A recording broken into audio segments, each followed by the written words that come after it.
Democrats should move on from identity politics. It's not working.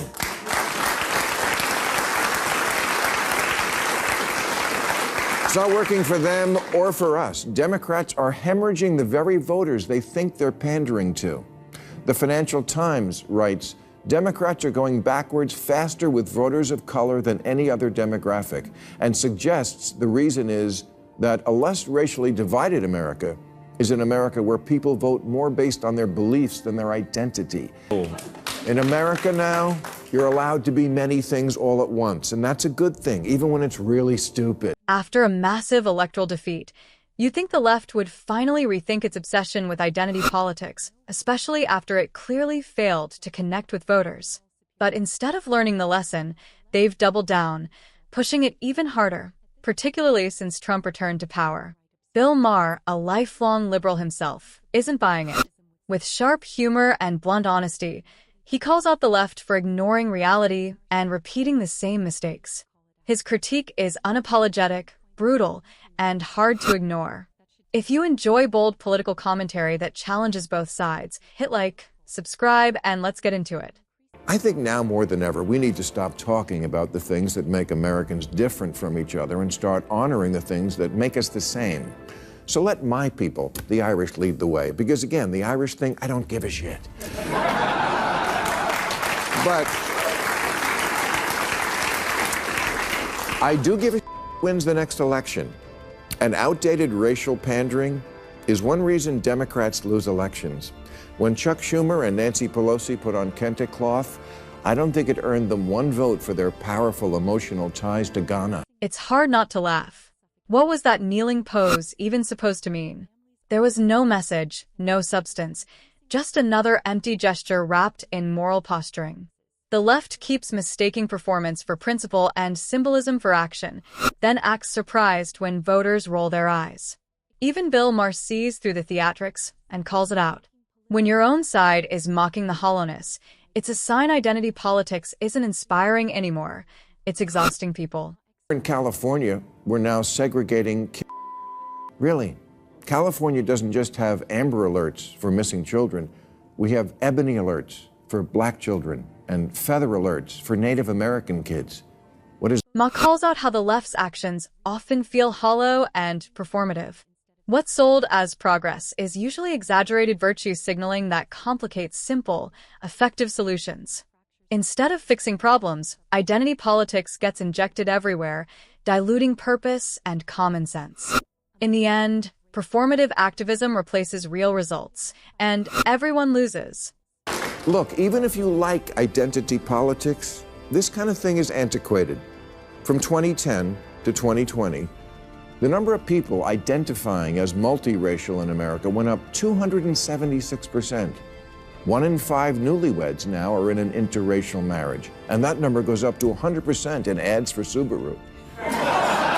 Maher argues the left's identity politics have become hollow, performative, and impractical, replacing common sense with symbolism, complicating real problems, and alienating voters.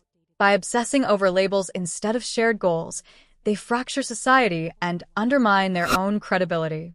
Couldn't do a remake of Guess Who's Coming to Dinner today because almost 100% of Americans approve of interracial marriage, especially with rich in-laws.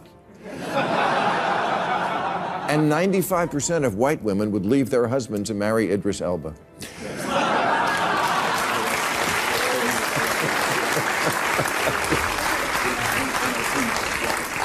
Idris Elba, who says, as humans, we are obsessed with race, and that obsession can really hinder people's aspirations. Actress Raven-Symoné agrees. She told Oprah, I'm tired of being labeled. I'm not an African American. I'm an American. Maher argues the left's obsession with identity politics has turned hollow and counterproductive. Real progress comes from common sense and treating people as individuals, not dividing society by race or symbolism. She says, I don't know what country in Africa I'm from. My roots are in Louisiana. And you don't have to agree with that. But it's a point of view a lot of people have. It should be respected. Morgan Freeman says the way to finish off racism is stop talking about it. I'm going to stop calling you a white man, and I'm going to ask you to stop calling me a black man. There's even a movement now to ban racial questions on the census, and many of its leaders are people of color, like Professor Sheena Mason, who says to undo racism, we have to undo our belief in race. Maher's point is simple. Identity politics replaces common sense with empty gestures and needless division.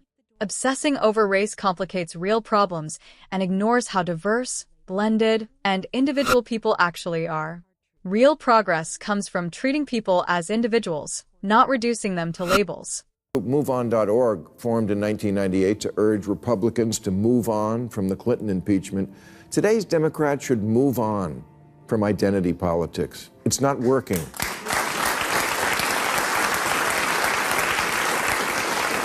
It's not working for them or for us. Democrats are hemorrhaging the very voters they think they're pandering to. The Financial Times writes, Democrats are going backwards faster with voters of color than any other demographic, and suggests the reason is that a less racially divided America is an America where people vote more based on their beliefs than their identity. Maher points out that America isn't the disaster the left claims. Undecided voters are turned off by extreme rhetoric and identity politics. They value common sense, practical solutions, and real progress.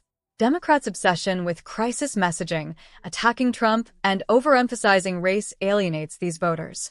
Economic recovery, job growth, and stability show progress, but the left ignores it.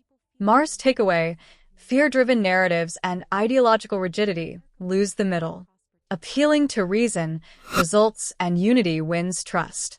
Liberals are living in an old paradigm. Americans don't fit into neat little boxes anymore. Who has the #1 country song right now? Beyonce.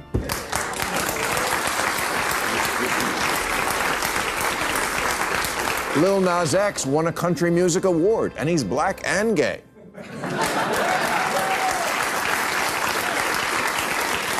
And a brand ambassador for the waspiest purse in America, Coach. The biggest news star in country is Jelly Roll, who was a drug dealer, then a prisoner, then a rapper, and then a face-tatted country music star. Not to mention a giant middle finger to the idea of staying in your own lane. America thrives as a melting pot, united by ideals, opportunity, and ambition, not race or labels. People live, work, and build families across cultural lines every day. True unity comes from character, effort, and shared aspiration, not identity politics. That's what makes the nation strong and dynamic. We're all Jelly Roll now. We're sloppy, complicated, and contradictory. 2/3 of Republican voters support weed legalization. And 41% of Democrats own or live with someone who owns a gun. Miss Marvel is Pakistani, and the winner of the last 2 NBA dunk contests is white.